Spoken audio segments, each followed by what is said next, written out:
à peu près, suite à avoir regardé un documentaire sur les animaux. À l'origine, bon, on s'intéressait à ça parce qu'on a plusieurs animaux dans la maison qu'on adore. Et puis on a regardé plusieurs documentaires, dont Cowspiracy de DiCaprio. On a regardé Earthlings, Earthlings, voilà. Et on était choqués par ce film. On a regardé avec nos enfants et c'est après ce film-là que toute la famille, on a décidé ensemble que c'était fini pour nous, toute la viande et tous les produits animaux. Ouais.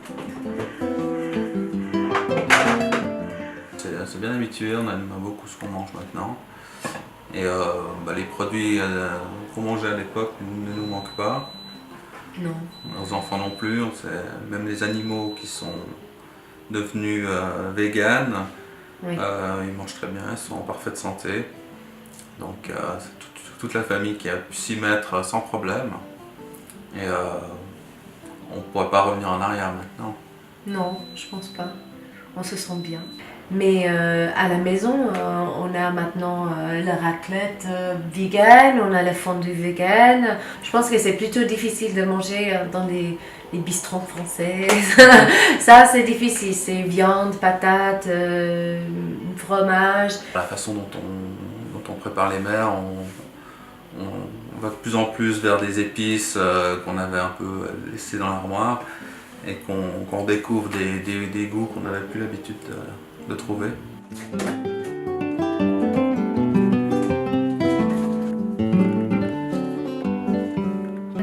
Pour les chiens et les chats, au début, on n'a pas changé leur façon de manger. C'était clair que pour les chiens, c'était plus facile.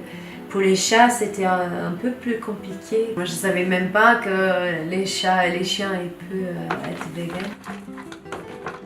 On a changé progressivement, mais ils sont bien habitués et maintenant ils aiment bien toute leur nourriture qu'on leur donne.